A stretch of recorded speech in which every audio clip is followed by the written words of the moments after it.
Hello YouTube and welcome Diecast family. Today, today I got some customs that I had commissioned off of heavymetal164. So he's been doing a lot of weathered customs and of like greenlight and other premium diecast, and really love his work.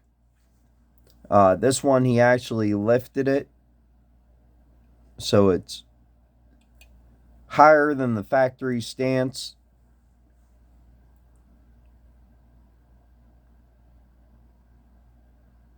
Looks really awesome weathered.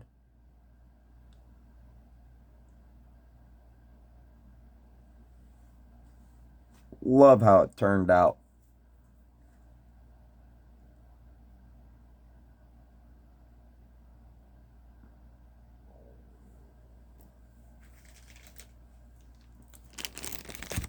And then I had this old Smokey and the Bandit Trans Am, and unfortunately the spoiler broke off of it. And I tried gluing it on, and it's just in a really weird angle, and it didn't work. And if you ever try and glue diecast on, if it's plastic, normal super glue will melt it. But I ended up trying to use normal super glue. Thought I could use just a tiny amount, but I was never able to glue it on. Heavy Metal said he even tried to glue it on because I sent it with it, and he was unable to. There's like two little tabs that hold it on, and they broke off, and like it's just in such a weird angle. But anyways, I could not be happier with how this turned out. I told him I wanted something really beat up with this, something just looked like it sat out in somebody's yard. And I really think he accomplished it. It looks freaking awesome.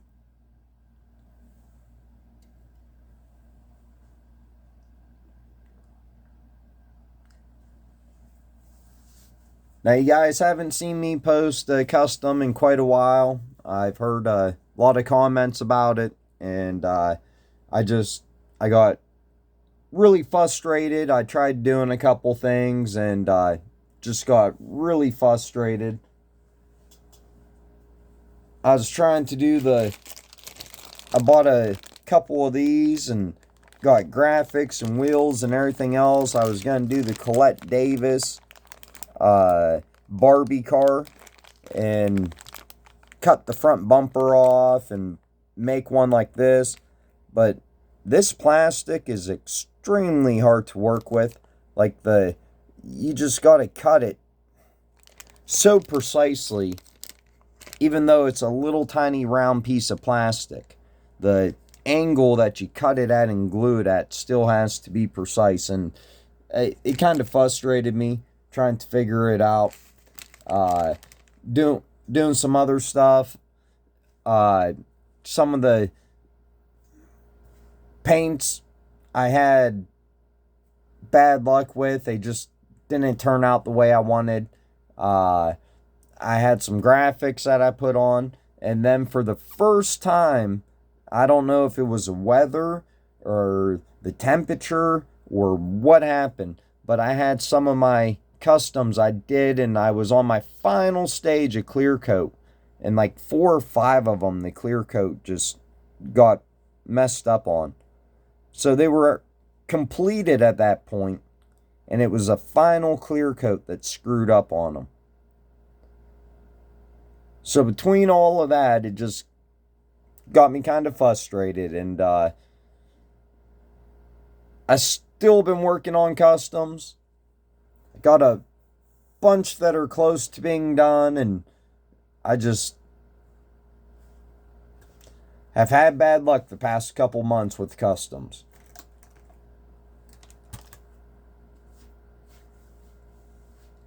I guess doing the same stuff is easy to replicate, to keep going and doing the same style stuff, but trying to change up and do different stuff and trying to get different effects with the paint, trying to make different parts and pieces for customs.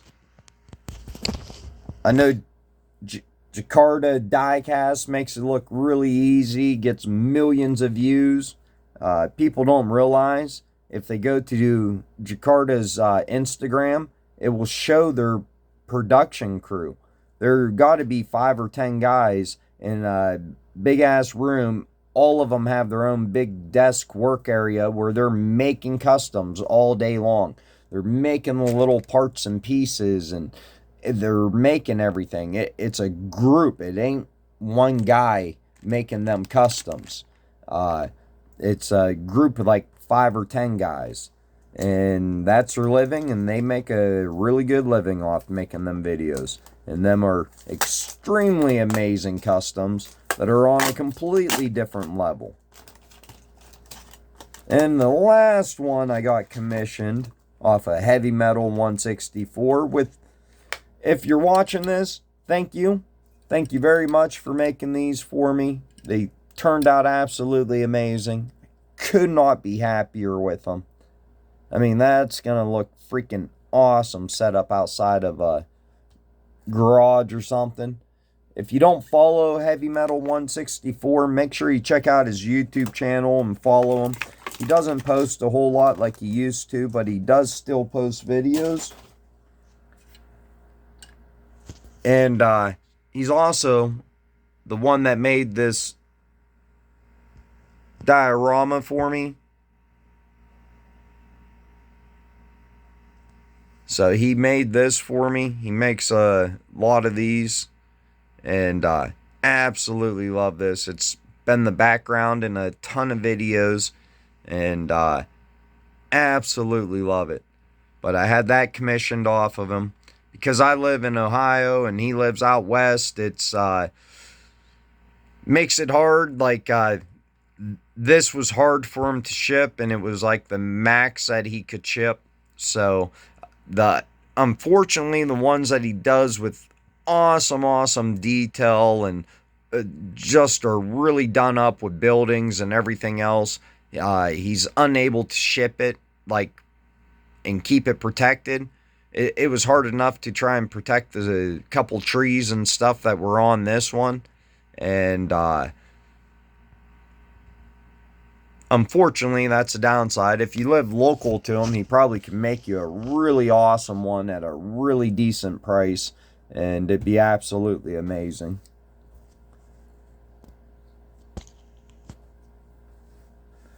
But I ended up having 2 of these.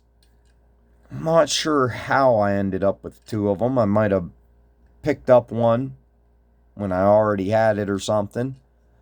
So it's been hanging on my pegs over here, like by where my workbench, got a bunch of pegs, and yeah, I had it hanging on my pegs over here for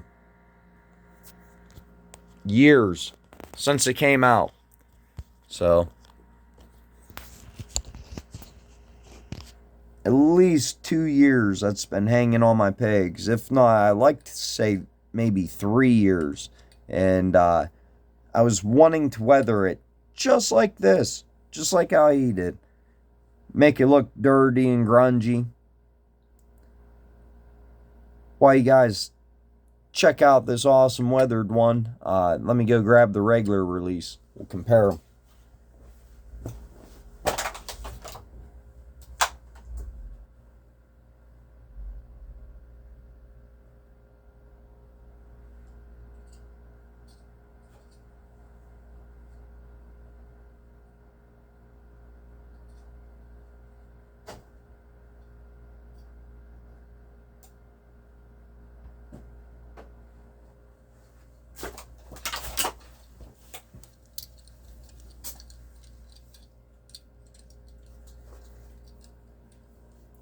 course, this one's all dusty just from sitting on my shelf.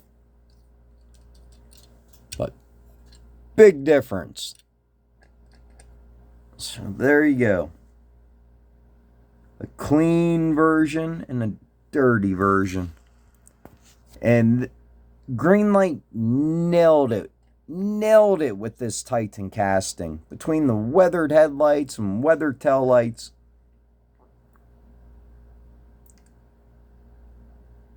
Or I meant Greenlight killed it with the lensed headlights. It looks like painted taillights. Yeah, most definitely painted taillights, but they nailed it with the big old plastic headlights.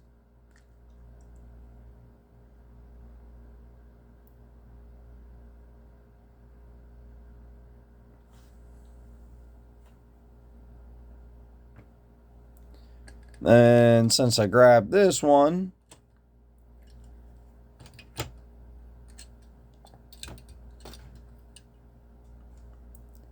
I went ahead and grabbed this one so you can compare them.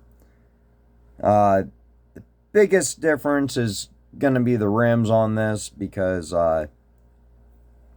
this is Black Bandit 2, I think, and this was Black Bandit 1. So there are slight variations in the casting. I'm still going to have to pick up another one of these because I do not have another one of these now.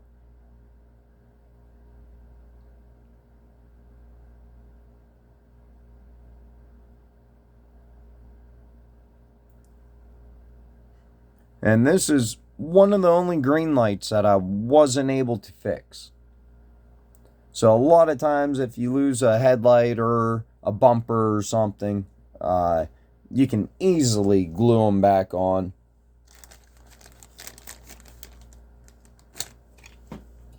But unfortunately, this one, if you watch the case unboxing,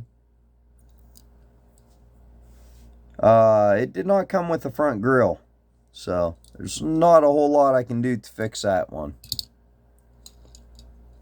510 just completely missing its front grille. Thank you, Greenlight. So huge difference with them two. Absolutely amazing. Love it.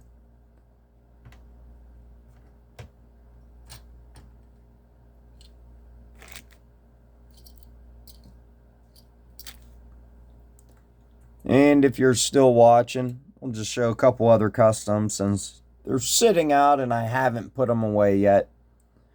We have this absolutely amazing custom where I had his Instagram name wrote down on a piece of paper right here. Damn it, I can't think of it right now, but does absolutely amazing customs. Like,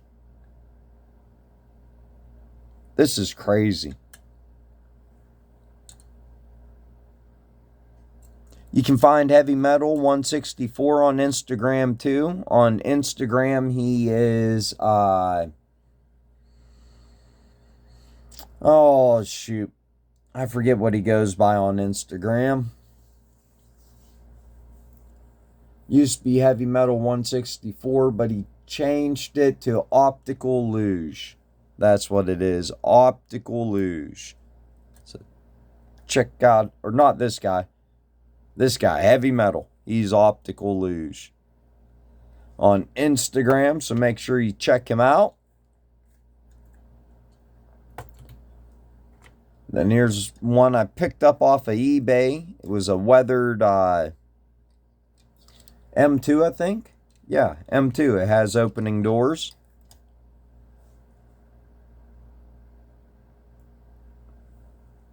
And you can find this guy on eBay. He's posting stuff all the time. And he does a pretty awesome job weathering. Got a cracked windshield.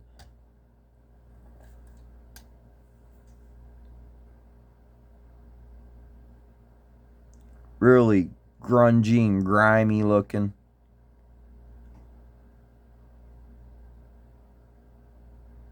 Still a really awesome custom.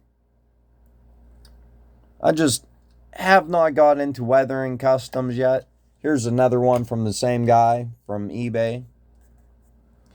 This one, absolutely had to have it.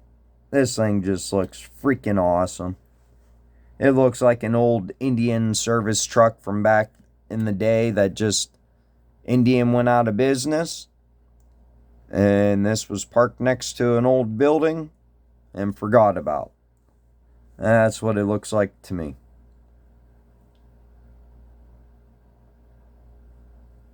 Absolutely love it. This guy freaking nailed it. So his customs go up for a decent price. You gotta figure the casting he's using is already a $6 to $10 casting, because they're all premium.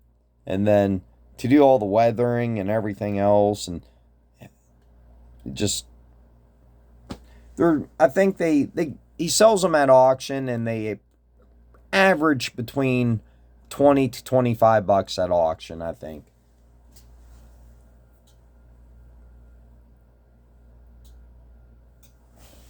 I only ever did one custom where I tried to weather it. Well, actually two, and they're both right here. But I weathered this truck, which I think turned out alright. It looked really freaking awesome.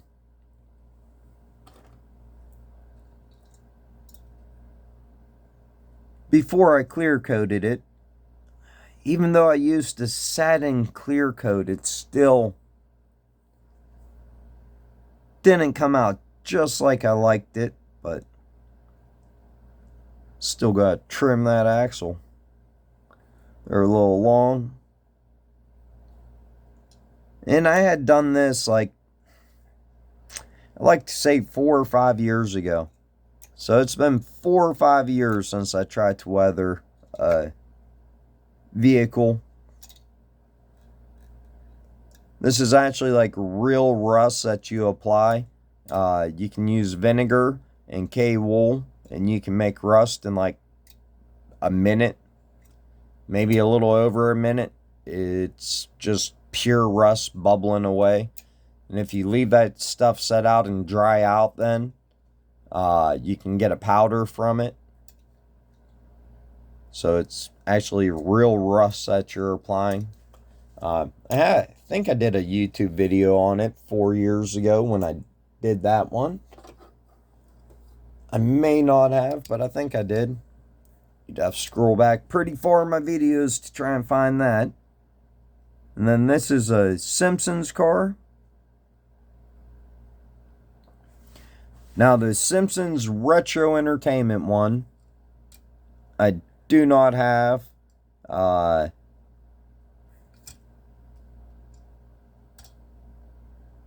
did have it, and I never opened it, and the darn thing was worth like 45 bucks.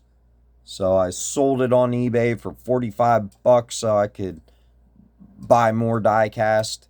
But I mean, I found it in the stores. Who would have known when we were finding the Retro Entertainment Simpsons car back in the day? I think Retro Entertainment might have only been $4.50 back then, and maybe $5. Came on the bigger short blisters, and yeah, I only picked up one. I never opened it, and because I had the regular one, and it was the same, just with plastic wheels. Ended up getting a few of these too.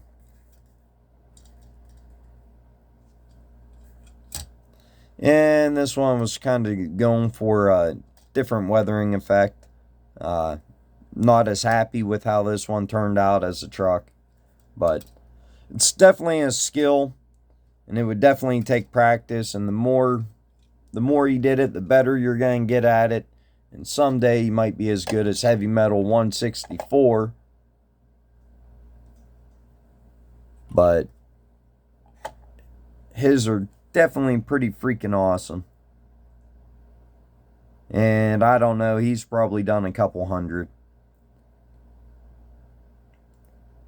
Just like weathering these die casts or making these dioramas, heavy metal's been doing it a long time.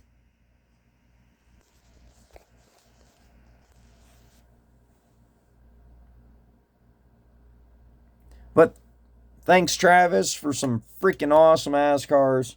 Very happy to add them to the collection. Hopefully, you'll do some more commissions for me in the future. Already have 2 more greenlight sitting over here that could use your treatment on. Don't know what we can do to this 510 here, but without having a front grill, I don't know. Maybe take the hood off too. Make it look like something that a work in progress or something. I mean, what else am I gonna do with it? It's just gonna sit over here and I can't fix it.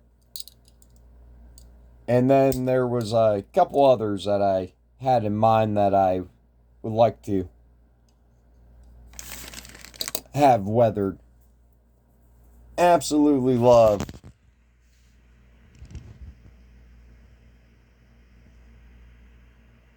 customs. And I don't have a whole lot of premium customs. Most of my customs are all ones I made and are Hot Wheels. So I've never did a custom of a premium, although I'm working on one right now for a friend of mine, a Johnny Lightning. But other than that, I never did a custom of a premium. To me, I feel like if you're paying $6 to $10 for a car, it should be good. And I know some people, and especially Greenlight, changes out a lot of the wheels on their Greenlights, and they look freaking amazing. Some of the castings, some of the wheels he's put on them, makes them look more factory. And I don't like changing my wheels on my Greenlights just because I'm paying $6 or $10 for a die-cast vehicle. I kind of want to keep the rims on it that came on it. I don't want to be changing it, but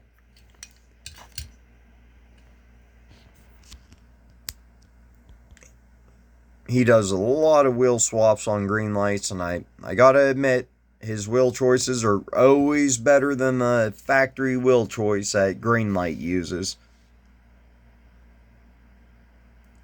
But enough ranting, mumbling on. Let me know which one was your favorite. Thanks for watching, and have an awesome day.